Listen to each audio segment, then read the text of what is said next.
And the Oscar goes to... I'm still here, Brazil! Em meio à festa mais abrangente do país, Ainda Estou Aqui fez a história acontecer no cinema brasileiro, culminando um resultado que vai marcar toda a nossa geração, mas que também tem um ponto muito relevante, pois mostra que a força de uma narrativa tem muito mais nuances do que a gente simplesmente está vendo, e que saborear a descoberta de cada uma dessas nuances é o que demonstra que sim, a vida presta e ela presta muito.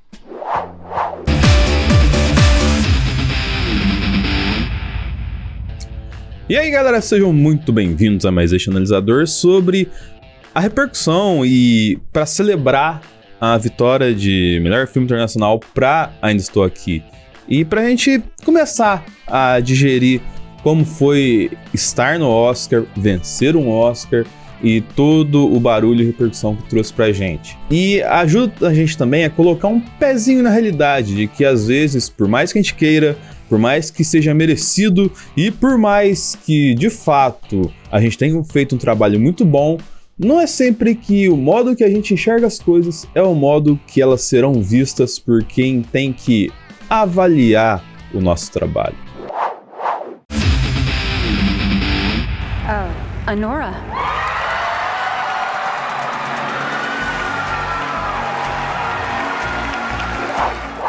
Pois quando a gente analisa como a academia viu Anora, como a academia olhou para o Oscar de melhor filme, a gente entende como que efetivamente a gente nem tinha chance de ganhar esse prêmio. E ele vem muito quando Sam Baker vence o roteiro, vence a edição e vence a direção. Ele praticamente platinou o Oscar. E isso tudo impulsionou muito nos outros dois que a gente vai mencionar agora. Ele fez uma base que foi visto por diretores, foi visto por editores e foi visto por roteiristas.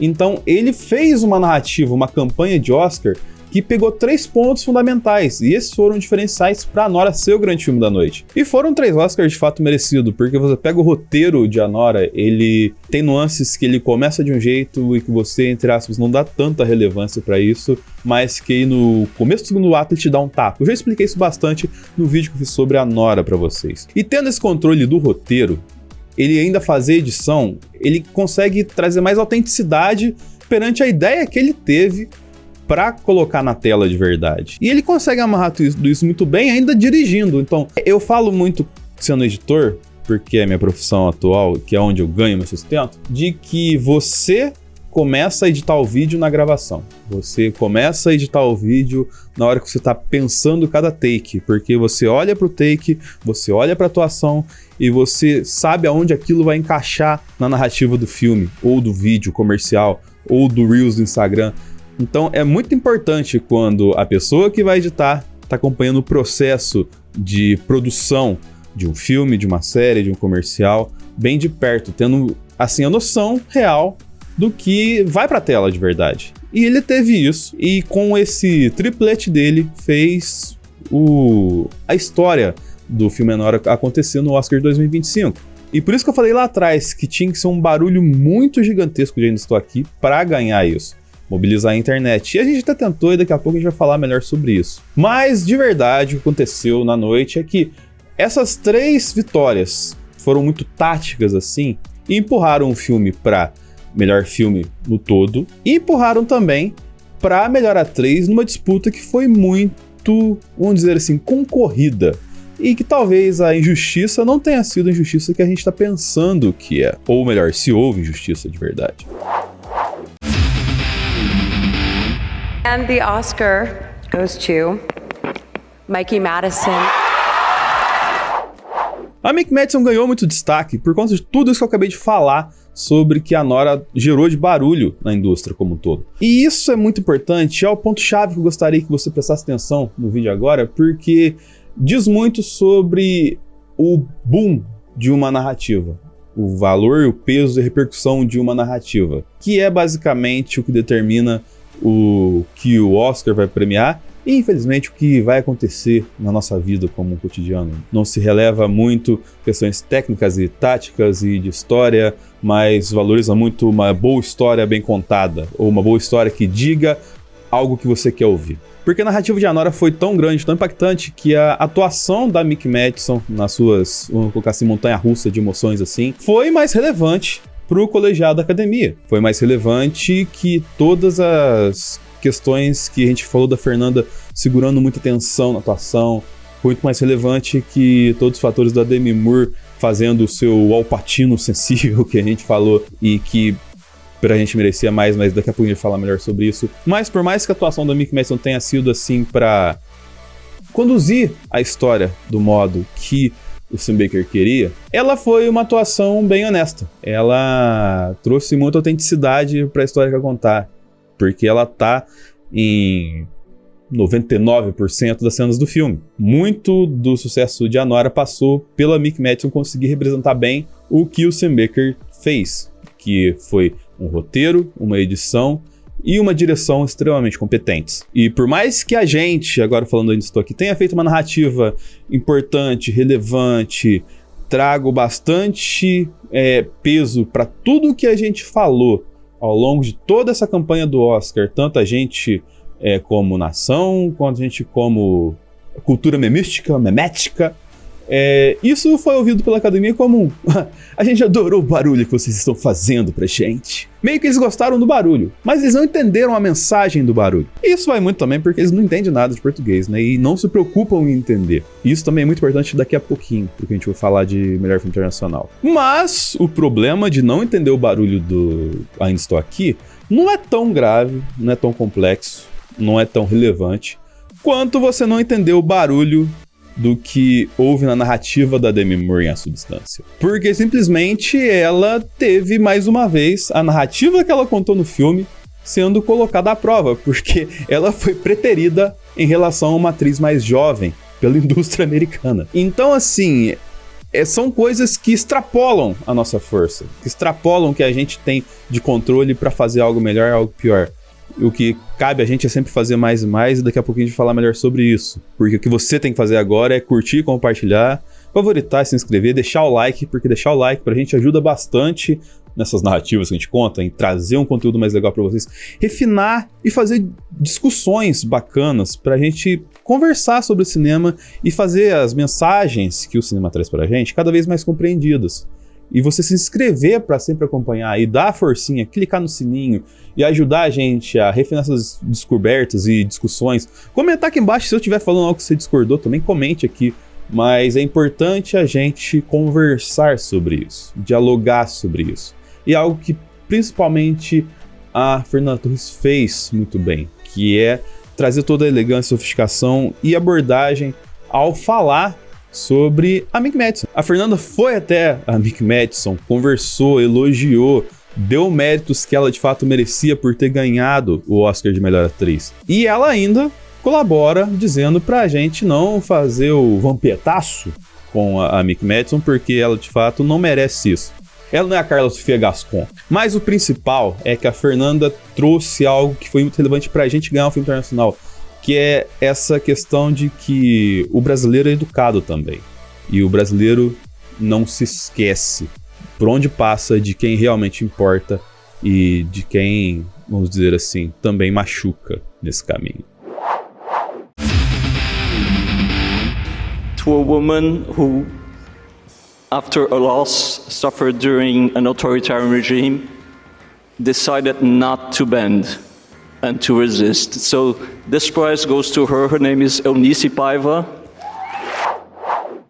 Esse caminho foi muito relevante porque ele foi tático também. O Brasil ficou de fora de várias premiações de melhor filme internacional na jornada até o Oscar, mas soube capitalizar no momento certo, na hora certa, em cima do declínio de Emília Pérez para uma indústria que não sabe, vamos dizer assim, olhar com carinho para obras que não sejam de línguas que ela entende ou de contextos que ela entende. E isso tá muito no que o Walter Salles disse ao apresentar uma obra que tem valor tanto nacional quanto internacionalmente. Trouxe uma história que de fato foi valorizada e que merece ser lembrada. Digo isso porque Ainda Estou Aqui mostra como a gente consegue fazer obras com a nossa cara, e que ao mesmo tempo são envolventes e que podem ser compreendidas no mundo inteiro, mesmo que você não fale a língua do mundo inteiro. O Brasil, como país, tem histórias que podem ir para as telas de modo original e interessante. Mas você vai falar, mas histórias como a do Rubens Paiva e Ainda Estou Aqui são muito cruéis, são muito pesadas. Mas já parou pra pensar em todas as histórias que Hollywood contam pra gente, baseadas em fatos reais, se elas também não são pesadas? E por que o mercado americano faz isso, dá ênfase em histórias extremamente traumáticas pra eles como nação,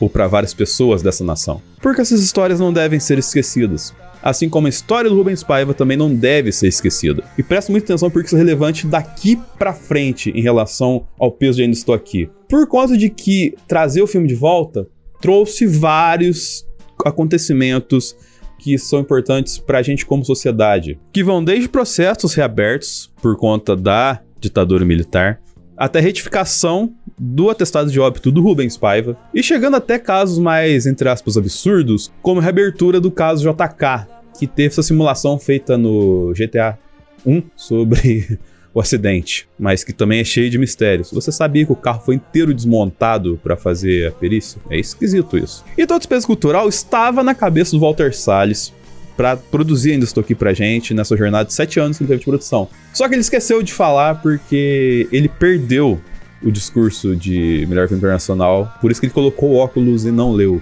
ele, mas que divulgou depois e que é muito relevante a gente trazer aqui. Porque ele diz, primeiro, obrigado em nome do cinema brasileiro, e diz que, entre aspas, agradeço à Academia por reconhecer a história de uma mulher que, diante de uma tragédia causada por uma ditadura militar, optou por resistir para proteger sua família. Em um tempo em que tais regimes estão se tornando cada vez menos abstratos, dedico esse prêmio a Eunice Paiva e a todas as mães que, diante de tamanha adversidade, têm a coragem de resistir, que nos ensinam a lutar sem perder a capacidade de sorrir, mesmo quando elas se sentem frágeis. Este prêmio também pertence a duas mulheres extraordinárias, Fernanda Torres e Fernanda Montenegro. Elas não apenas elevaram nosso filme, mas representam o fato de que a arte resistiu no Brasil. Governos autoritários surgem e desaparecem no esgoto da história, enquanto livros, canções e filmes ficam conosco. Obrigado a todos, em nome do cinema brasileiro e latino-americano. Viva a democracia e ditadura nunca mais. Isso é muito relevante porque vai trazer marcos para nós como sociedade. Ninguém vai esquecer de Ainda Estou Aqui. Ninguém vai esquecer de Rubens Paiva. Tanto na questão das dores da ditadura, quanto na questão da obra de Ainda Estou Aqui. Tanto que a casa onde o filme foi rodado vai virar a casa do cinema brasileiro, um ponto de referência no Rio de Janeiro, que provavelmente eu vou visitar.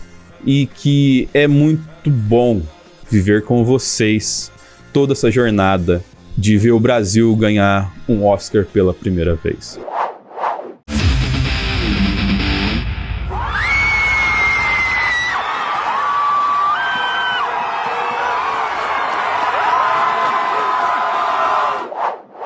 Assim, eu dizer que é um sonho viver isso, eu vou estar mentindo.